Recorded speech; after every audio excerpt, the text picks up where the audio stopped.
ಪೂಜ್ಯ ಶಿವಕುಮಾರ ಮಹಾಸ್ವಾಮಿಗಳನ್ನು ನಮ್ಮ ಜೀವನದಲ್ಲಿ ನೆನಪು ಮಾಡಿ ವೇದಿಕೆ ಮೇಲಿರುವ ಪರಮ ಪೂಜ್ಯ ಸಿದ್ಧಲಿಂಗ ಮಹಾಸ್ವಾಮಿಗಳವರೇ, ಹಿರಿಯ ಶ್ರೀಗಳೇ ಮತ್ತು ನೆರೆದಿರುವಂಥ ಎಲ್ಲ ಶರಣ ತಂದೆ ತಾಯಿಗಳಿಗೆ ನಾನು ಅನಂತ ಶರಣಾರ್ಥಿಗಳು.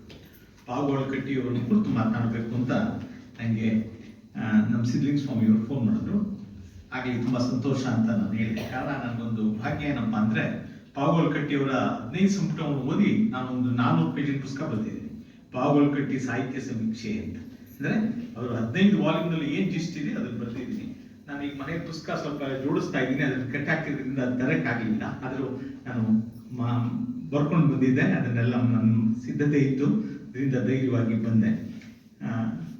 ಪರಮ ಪೂಜ್ಯ ಮಹಾಸ್ವಾಮೀಜಿ ಸಿದ್ಧಲಿಂಗ ಮಹಾಸ್ವಾಮಿಗಳು ಬಿಜಾಪುರಕ್ಕೆ ಹೋಗಿ ಬಿಡುಗಡೆ ಆ ಪುಸ್ತಕ ನಾನು ಆ ವಾಲ್ಯೂಮ್ ನೋಡೋಕೆ ಬಂದಿದ್ದೆ. ಅವ್ರ ಹತ್ರ ಒಂದು ವಾಲ್ಯೂಮ್ ಇತ್ತು. ಈಗ ನಮ್ಮ ಮಠದಲ್ಲಿ ಪರಮ ಪೂಜ್ಯ ಶಿವಕುಮಾರ ಮಹಾಸ್ವಾಮಿಗಳಿಗೆ ಅವರ ಒಂದು ಬೆಳ್ಳಿ ಪುತ್ಥಳಿ, ಬಸವಣ್ಣನ ಪುತ್ಥಳಿ ಮತ್ತು ಸಮಗ್ರ ವಚನ ಸಂಪುಟ ಕಟ್ಟಿ ಅವ್ರು ಕೊಟ್ಟರು. ನಮ್ಮ ಲೈಬ್ರರಿನಲ್ಲಿ ಇದೆ, ನೀವೆಲ್ಲ ನೋಡ್ಬೋದು ಅದನ್ನು. ಇನ್ನೂ ಒಂದು ಬಹಳ ಸಂತೋಷ ಸುದ್ದಿ ಅಂತಂದರೆ, ಹೆಲ್ಕಟ್ಟಿಯವರು ಫಸ್ಟ್ ವಚನಶಾಸ್ತ್ರ ಸಾರ ಪ್ರಕಟ ಆಗಿದ್ದು 1923ರಲ್ಲಿ. 1923 ಈಗ 2023 ವರ್ಷ ಆಯಿತು. ಅದರ ಶತಮಾನೋತ್ಸವ ಮಾಡ್ತಾ ಇದ್ದಾರೆ. ಈಗ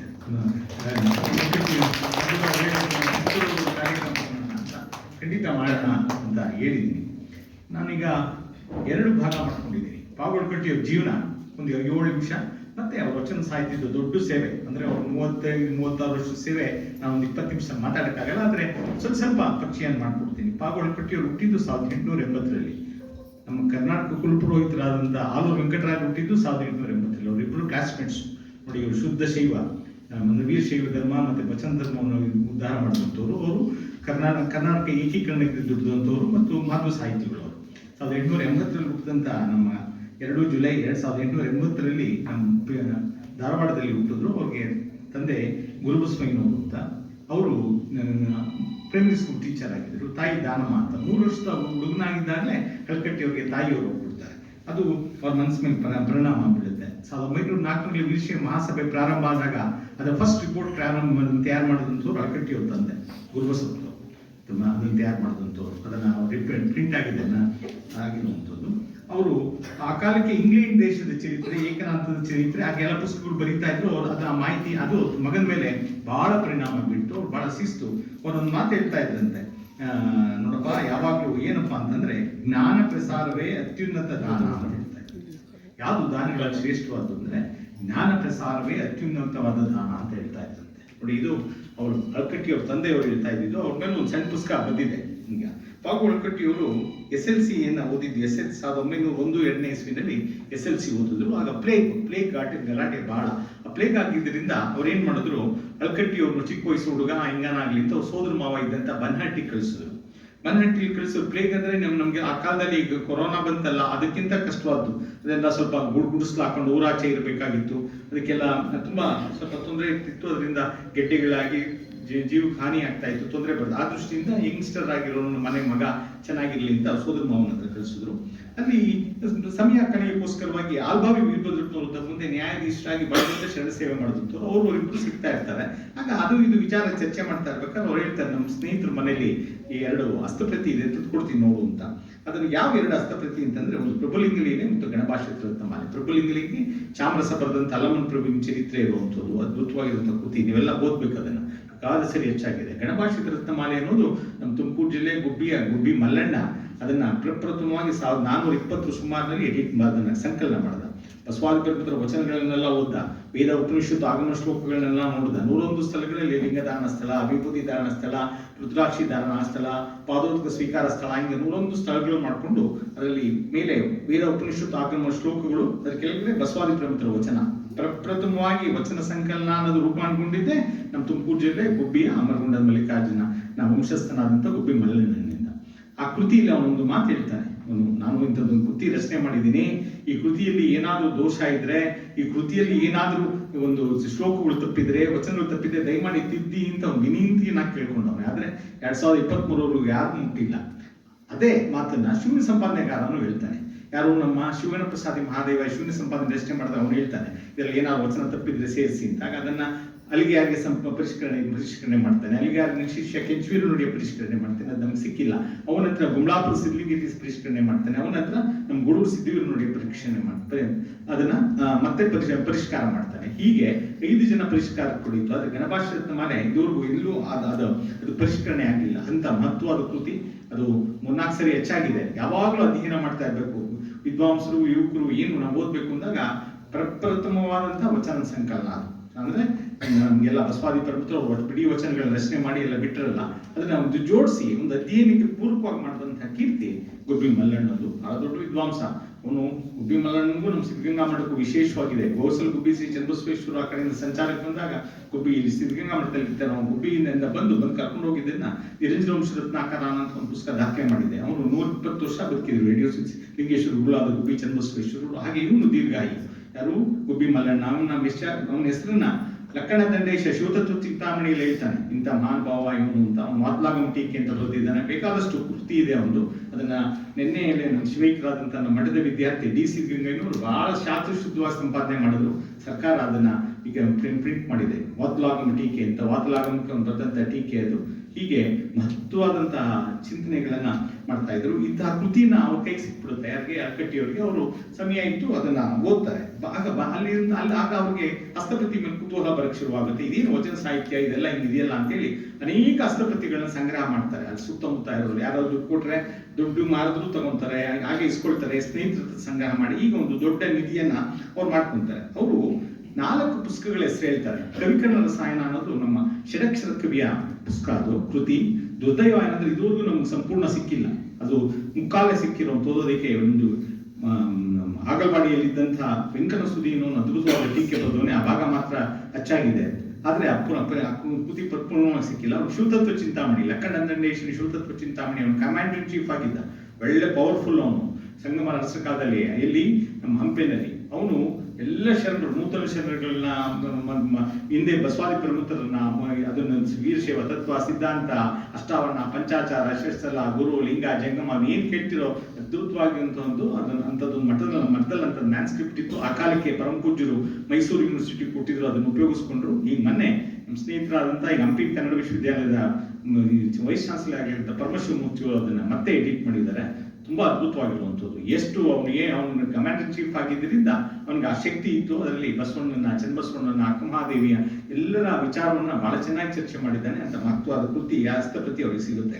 ಇನ್ನು ಹೀಗೆ ಏಕೋತ್ತರ ಶತಸ್ಥಲ ಅಂದ್ರೆ ಶರಣರ ಒಂದು ಅದ್ಭುತವಾಗಿರುವಂತಹ ಕೃತಿಗಳನ್ನೆಲ್ಲ ಮುಂದೆ ರಚಿಸಿದಂತ ಮಹಾಲಿಂಗ ದೇವ ಅನ್ನೋನು ಅದ್ಭುತವಾಗಿ ಒಂದು ಏಕೋತ್ತರ ಶತಸ್ಥಲ ಅಂತ ಒಂದು ಕೃತಿ ರಚನೆ ಮಾಡಿ ಅದು ಆ ಹಸ್ತಪ್ರತಿ ಸಿಗುತ್ತೆ. ಇದನ್ನೆಲ್ಲ ಓದ್ತಾ ಹೋಗ್ತಾರೆ. ಅವ್ರಿಗೆ ಆಶ್ಚರ್ಯ ಆಗುತ್ತೆ, ಇದೇನು ಇದೆಲ್ಲ ನಮ್ಗೆ ಯಾರು ಹೇಳೇ ಇಲ್ವಲ್ಲ ಅಂತೇಳಿ ಅದನ್ನೆಲ್ಲ ಪ್ರತಿ ಮಾಡಕ್ ಶುರು ಮಾಡ್ತಾರೆ. ಈ ಪ್ರತಿ ಮಾಡ್ತಾ ಇದ್ದಾಗೆ ಅವರು BA ಮಾಡಲಿಕ್ಕೆ ಬಾಂಬೆಗೆ ಹೋಗ್ತಾರೆ. ಬಾಂಬೆನಲ್ಲಿ BA ಮಾಡ್ತಾರೆ. ಅಲ್ಲಿ ಅವ್ರಿಗೆ ಹಿಂದಿ ಮತ್ತು ಮರಾಠಿ ವಿದ್ವಾಂಸರ ಪ್ರೀತಿ ಎಲ್ಲ ನೋಡ್ತಾರೆ. ಅಂದ್ರೆ ಇದೇನು ಇದು ಇಷ್ಟೊಂದು ಪ್ರೀತಿಸ್ತಾರೆ ಭಾಷೆನ, ನಾವ್ಯಾಕೆ ಪ್ರೀತಿಸಲ್ವಲ್ಲ ಅಂತ ಹೇಳ್ತಾರೆ. ಆಮೇಲೆ ಕನ್ನಡ MA ಮಾಡಕ್ ಪ್ರಾರಂಭ ಮಾಡ್ತಾರೆ. LLB ಮಾಡ್ತಾರೆ.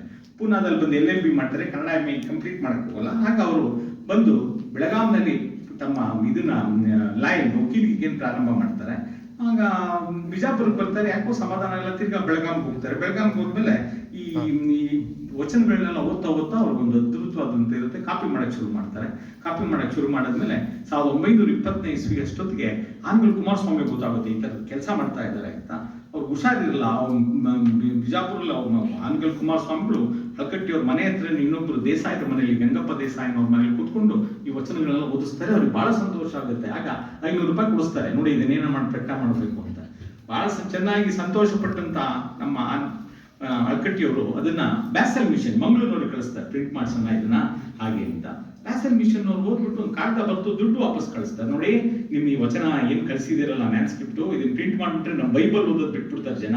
ಅದು ಬೈಬಲ್ ಪ್ರಚಾರಕ್ಕೆ ತೊಂದರೆ ಆಗೋದ್ರಿಂದ ನಿಮ್ ಪುಸ್ತಕ ನಾವು ಮುದ್ರಣ ಮಾಡಲ್ಲ ಅಂತ ಹೇಳಿ ದುಡ್ಡು ಮತ್ತು ಮ್ಯಾನ್ಸ್ಕ್ರಿಪ್ಟ್ ನ ವಾಪಸ್ ಕಳಿಸ್ತಾರೆ.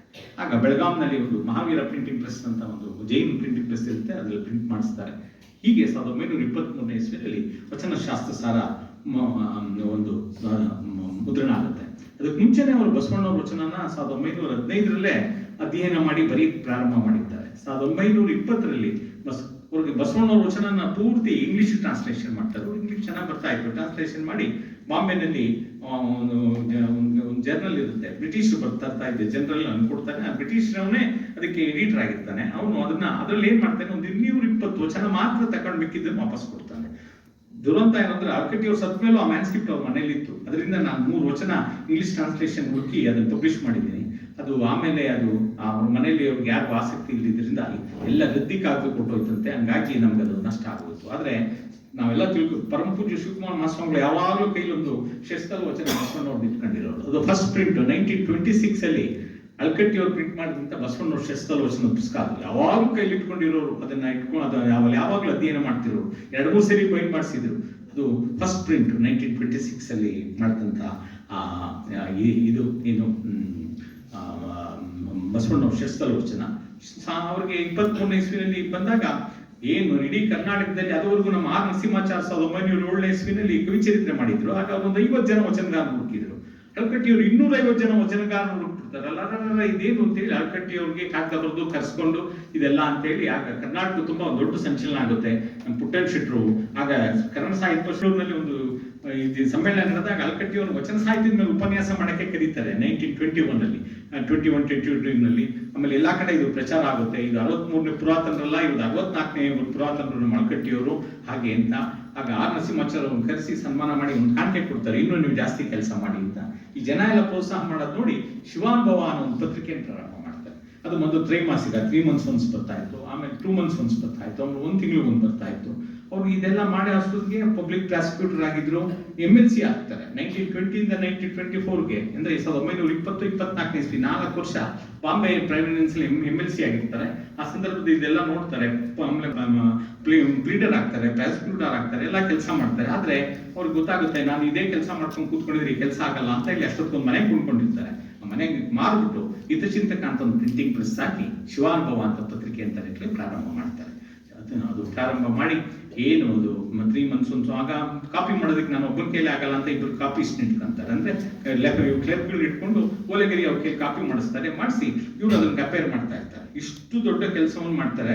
ಅಷ್ಟೊಳಗೆ 5 ಜನ ಮಕ್ಕಳು, ಮಗ ಬಹಳ ಶಿಸ್ತು, ಇಂಗ್ಲಿಷ್ ಚೆನ್ನಾಗಿ ಬರ್ತಾ ಇತ್ತು. ಇದು ನೋಡಿ ನಮ್ಮ ಸಮಾಜ ಬಹಳ ಸಂತೋಷ ಪಡುತ್ತೆ.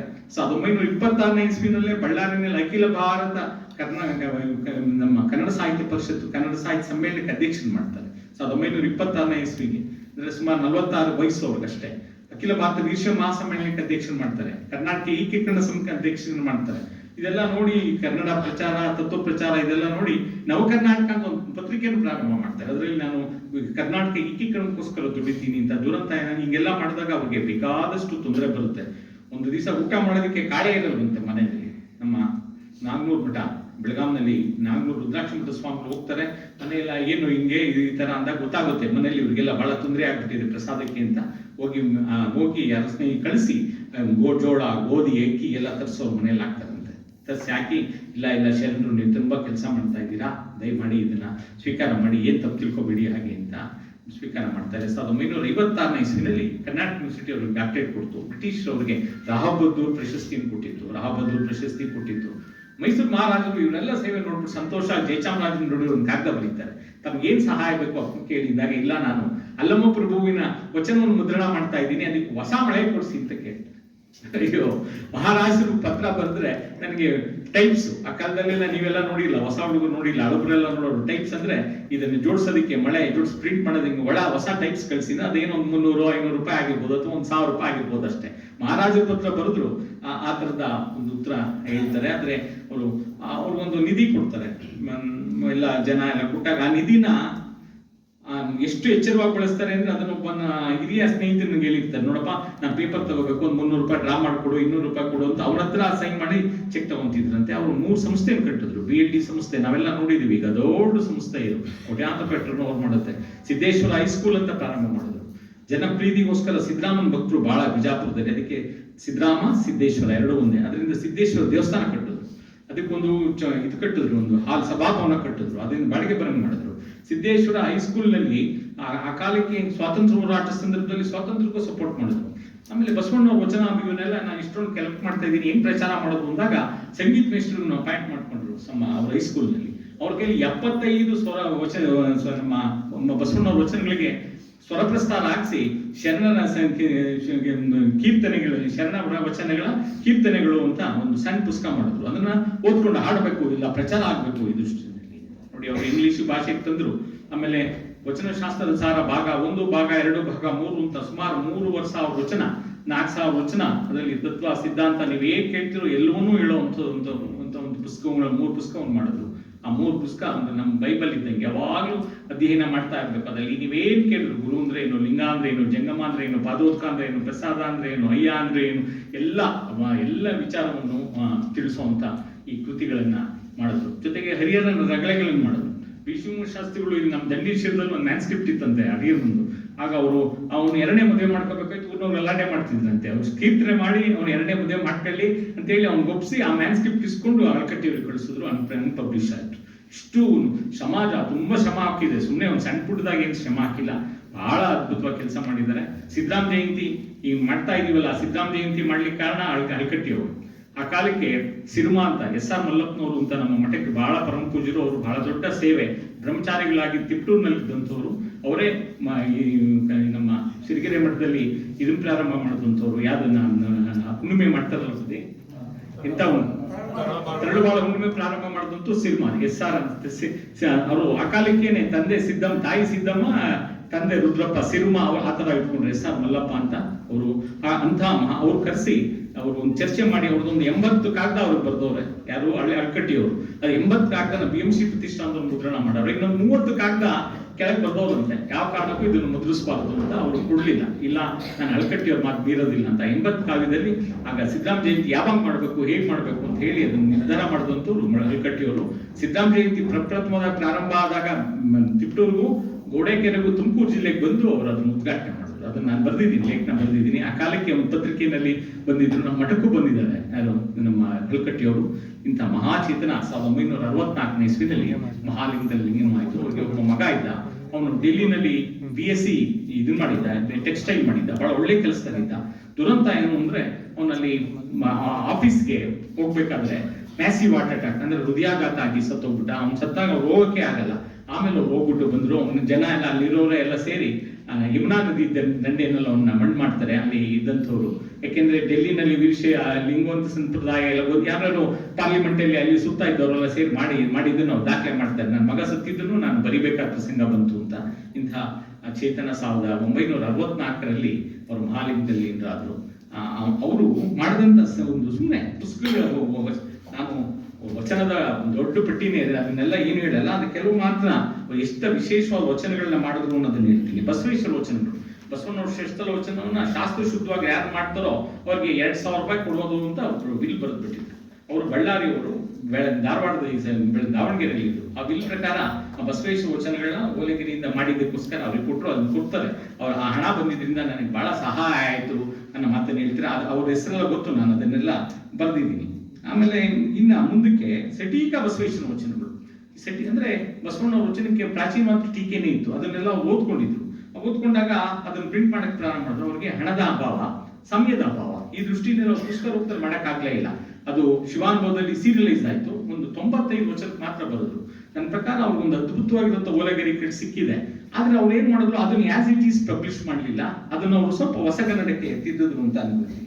ಹೊಸ ಪದ್ಧತಿಯ ಬಸವಣ್ಣವ್ರ ವಚನಗಳು. ಬಸವಣ್ಣವ್ರ ವಚನ ಒಂದು 1000 ಸರಿ ಓದಿದ್ರಿಂದ ಅವ್ರಿಗೆ ಅನ್ನಿಸ್ತು ಇದು ಷಟ್ಸಲ ವಚನನೂ ಅಲ್ಲ, ಇನ್ನೊಂದು ಈ ರೀತಿ ಯಾಕೆ ಮಾಡಬಾರ್ದು ಅಂತ. ಹೊಸ ಪದ್ಧತಿ ಅಂದ್ರೆ ನಮ್ಮ ಆಧುನಿಕ ಜನಕ್ಕೆ ಬಸವಣ್ಣನ ತತ್ವ ಸಿದ್ಧಾಂತ ಯಾವ ರೀತಿ ಗೊತ್ತಾಗ್ಬೇಕು ಅನ್ನೋ ದೃಷ್ಟಿಯಿಂದ ಇನ್ನೊಂದರ ಜೋಡಿಸಿದ್ರು. ತುಂಬಾ ಅದು 600 ವಚನ ಏನೋ ಇದೆ, ತುಂಬಾ ಆಪ್ಯಾಯಮಾನವಾಗಿದೆ, ಹ್ಯಾಂಡಿ ಆಗಿದೆ. ಅದು ತಗೊಂಡು ಹೋಗ್ತಾ ಇದ್ರೆ ಇದೇನು ಇಷ್ಟೆಲ್ಲ ಹೇಳೋನಲ್ಲ ಬಸವಣ್ಣ ಅಂತ ಆಧುನಿಕವಾದ ಚಿಂತನೆಯನ್ನ ಅದ್ರಲ್ಲಿ ತಂದಿದ್ರು. ಹೊಸ ಪದ್ಧತಿಯ ಬಸವಣ್ಣವ್ರ ವಚನ ಅನ್ನೋದು. ಇನ್ನ ಚನ್ನಬಸವೇಶ್ವರ ವಚನ, ಚನ್ನಬಸವೇಶ್ವರದ 2 ಮ್ಯಾನ್ಸ್ಕ್ರಿಪ್ಟ್ ಅವ್ರಿಗೆ ಸಿಗುತ್ತೆ. ಎರಡನ್ನೂ ಅಂದ್ರೆ 350, 250 ಇರುವಂತದ್ದು. ಅದು ಷಟ್ಸ್ಥಲ ವಚನಗಳು ಅವ್ರು ಹೇಳ್ತಾರೆ. ಇನ್ನು ಹುಡುಕಿದ್ರೆ ಬೇಕಾದಷ್ಟು ಸಿಗುತ್ತೆ. ಆದ್ರೆ ನನಗೆ ಈಗ ಈ ಶಕ್ತಿ 2 ಸಿಕ್ಕಿರೋದನ್ನ ನಾನು ಮಾಡಿದೆ. ಯಾಕೆಂದ್ರೆ ಆ ಕಾಲಕ್ಕೆ ಅವ್ರಿಗೆ ಏನ್ ಲಭ್ಯ ಆಗುತ್ತೆ ನೋಡಿ, ಸ್ಕ್ಯಾನಿಂಗ್ ಇರ್ಲಿಲ್ಲ, DTP ಇರ್ಲಿಲ್ಲ, ಜೆರಾಕ್ಸ್ ಇರ್ಲಿಲ್ಲ. ಏನ್ ಮಾಡೋದು, ಪ್ರತಿ ಮಾಡ್ಬೇಕು. ಅಕಸ್ಮಾತ್ ಅಪರೂಪಕ್ಕೆ ಅಂದ್ರೆ ಫೋಟೋ ತೆಗೆಸ್ಬೋದಾಯ್ತು ಅಷ್ಟೇ. ಅದೇನು 1-2 ಫೋಟೋ ತೆಗೆಸ್ಬೋದಾಗಿತ್ತು. ಎಷ್ಟು ಶ್ರಮ, ಎಲ್ಲನೂ ಕಣ್ಣಿನಿಂದಲೇ ಮಾಡ್ಬೇಕಾಗಿದ್ದು ಅದನ್ನ ಅವರು ಮಾಡಿದ್ರು. ಇನ್ನ ಆ ಕಾಲಕ್ಕೆ ಸುಮಾರು 1935 ಇಸ್ವಿನಲ್ಲೇ ಅವರು ಓಲೆಗರಿನಲ್ಲಿ ಮೊದಲು ಗೂಡು ಸಿದ್ದು ನೋಡಿ ವಿಷ್ಣು ಸಂಪಾದನೆ ಓದ್ಬಿಟ್ರು. ಅವ್ರಿಗೆ ಗೊತ್ತಾಗಿತ್ತು ಜಗತ್ತಿನ ಅಚ್ಚರಿ ಇದು ಅಂತ. ಆಗ ಜಾಸ್ತಿ ಸ್ಪೇಸ್ ಬಿಟ್ಟು ವಚನವನ್ನ ವಿಸ್ತಾರವಾಗಿ ಆ ತರ ಮುದ್ರಣ ಮಾಡಲಿಲ್ಲ, ಸಾಲಾಗೆ ಮುದ್ರಣ ಮಾಡೋದು. ಯಾಕೆಂದ್ರೆ ಪೇಪರ್ ಜಾಸ್ತಿ ಖರ್ಚಾಗಬಾರ್ದು, ದುಡ್ಡು ಜಾಸ್ತಿ ಇಡಬಾರ್ದು ಅಂತ ಮಾಡಿ ಅದನ್ನ ಪ್ರಿಂಟ್ ಮಾಡಿ ಈಚೆಗೆ ಬಿಟ್ರು.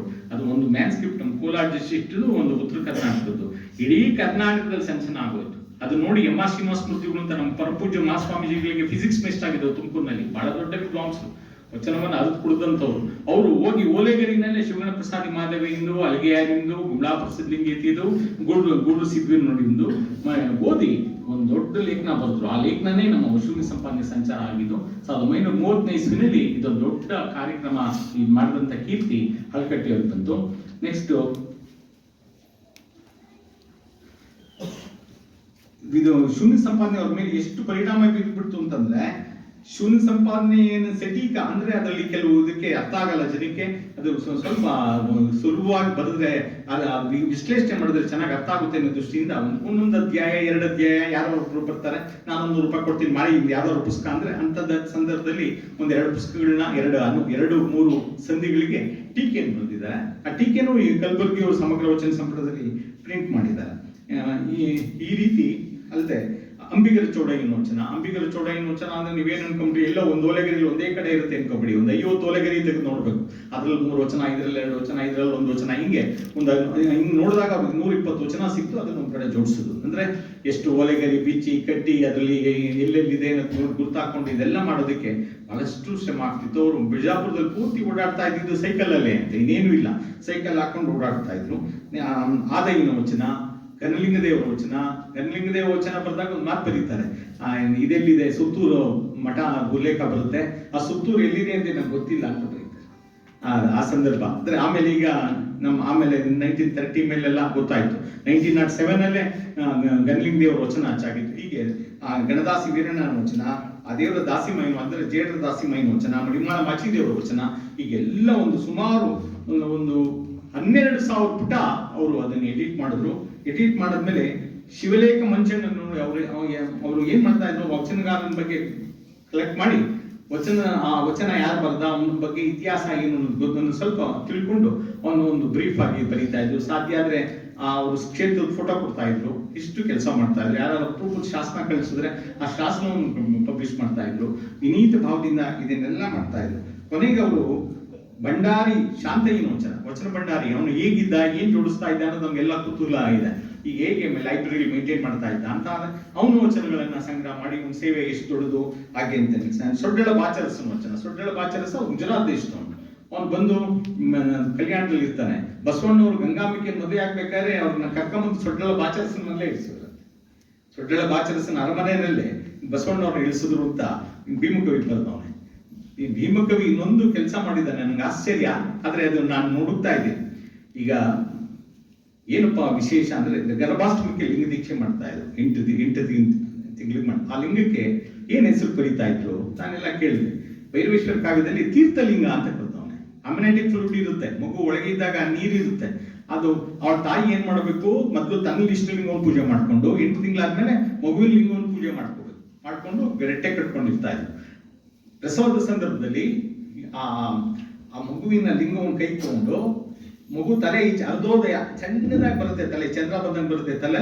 ಅದು ಒಂದು 30-40 ಸೆಕೆಂಡ್ ಅಷ್ಟೇ ಇರುತ್ತೆ, ಏನೊಂದು 3 hours ಎಲ್ಲ ಇರಲ್ಲ, 30-40 ಸೆಕೆಂಡ್ ಇರುತ್ತೆ. ಅದನ್ನ ಡೆಲಿವರಿ ಮಾಡ್ಬೇಕಾದ್ರೆ ಆ ಕೊರಳಿಗೆ ಇಷ್ಟಲಿಂಗವನ್ನು ಹಾಕಿ ಮಗುನ ಡೆಲಿವರಿ ಮಾಡ್ತಾ ಇದ್ರಂತೆ. ಇದು ನಾನೇನೆಲ್ಲ ಭೀಮಕವಿ ಬಸವಪುರಾಣದಲ್ಲಿ ಬಸವಣ್ಣ ಹುಟ್ಟಾಗ ಹೆಂಗೆ ಲಿಂಗ ದೀಕ್ಷೆ ಮಾಡಿದ್ರು ಅನ್ನೋದನ್ನ ಬರ್ದವನೆ. ನಾನು ಅದನ್ನ ಬರೀತಾ ಇದ್ದೀನಿ. ಆ ಫೋಟೋದಕ್ಕೋಸ್ಕರ ನಾನು ಟ್ರೈ ಮಾಡ್ತಿದ್ದೀನಿ, ಸಿಗುತ್ತೆ. ಅರ್ಧೋದಯ ಅಂದ್ರೆ ತಲೆ ಅರ್ಧ ಈಚೆಗೆ ಬರೋದು ಅಂತ. ನಮ್ಮವರೆಲ್ಲ ಏನ್ ಮಾಡಿದ್ರು, ಅರ್ಧೋದಯ ಅಂದ್ರೆ ಜ್ಯೋತಿಷಿ ಶಬ್ದ ಅನ್ಕೊಂಡ್ಬಿಟ್ರು. ಅದು ಜ್ಯೋತಿಷಿ ಶಬ್ದ ಅಲ್ಲ, ಆಯುರ್ವೇದ ವೈದ್ಯಂಗ. ಆದ್ರಿಂದ ಅರ್ಧೋದಯ ಅಂದ್ರೆ ತಲೆ ಈಚೆಗೆ ಬರೋದು. ಹೀಗೆ ಇಂಥ ಎಲ್ಲ ಸೂಕ್ಷ್ಮವಾದ ವಿಚಾರಗಳನ್ನ ಅಣಕಟ್ಟಿಯವರು ಚರ್ಚೆ ಮಾಡಿದ್ದಾರೆ. ಕೊನೆಗೆ ಕಾಲಜ್ಞಾನದ ವಚನಗಳು ಸಹ ಅವರು ಪಬ್ಲಿಷ್ ಮಾಡಿದ್ರು. ಕಾಲಜ್ಞಾನ ವಚನಗಳು ಯಾಕೆ ಅಂತಂದ್ರೆ ಆ ಕಾಲಕ್ಕೆ ಒಂದು ಸ್ವಲ್ಪ ಅದ್ರ ಪ್ರಭಾವ ಇತ್ತು. ಕೆಲವರಿಗೆಲ್ಲ ಏನೋ ಕುತೂಹಲ ಇತ್ತು, ಅದ್ರಲ್ಲಿ ಇನ್ನೇನು ಇಲ್ಲ, ನಮ್ಮ ಶರಣರು ಮುಂದಕ್ಕೆ ಈ ರೀತಿ ಬರಬಾರ್ದು, ಹಾಗೆ ನಾವು ಮಾತನ್ನ ಕೆಲವನ್ನ ಹೇಳಿದ್ರು. ಇನ್ನು ಆಗ್ಲೇ ನಾನು ಈಗ ಹೇಳಿದೆ, ಅವರು ನಮ್ಗೆ ಪುಸ್ತಕ ರೂಪದಲ್ಲಿ ಒಂದು 80 ಕೊಟ್ರೆ, 80 ಪುಸ್ತಕ ಕೊಟ್ರೆ, ಪುಸ್ತಕ ಅಲ್ಲದೇನೆ ಇದರಲ್ಲೇ ನಮ್ಮ ಶಿವಾನುಭವದಲ್ಲೇ ಮುದ್ರಣ ಮಾಡಿರೋದು ಸುಮಾರು 140 ಪುಸ್ತಕಗಳನ್ನ, ಅಷ್ಟು 15 ವಾಲ್ಯೂಮ್ನಲ್ಲಿ ಅವರು ಮಾಡಿದಂತ ಎಲ್ಲ ಕೆಲಸವನ್ನು ಕಲಬುರ್ಗಿ ಅವರು ದಾಖಲೆ ಮಾಡಿದ್ದಾರೆ. ನೀವು ನೋಡ್ಬೋದು 1908 ಬಾಗಲಕೋಟೆಯಲ್ಲಿ ವಿಷಯ ಮಹಾಸಮ್ಮೇಳನ ಇತ್ತು. ಅದರ ಎಡಿಟಿಂಗ್ ಅವರೇ ಮಾಡಿದ್ದಾರೆ, ತುಂಬಾ ಚೆನ್ನಾಗಿ ಪ್ರಿಂಟ್ ಮಾಡೋರೆ. ಒಬ್ರು ಹೆಂಗೆ ಎಡಿಟ್ ಮಾಡಬೇಕು ಅನ್ನೋದನ್ನ ಅಳಕಟ್ಟಿಯಲ್ಲಿ ನೋಡಿ ಕಲಿಬೇಕು.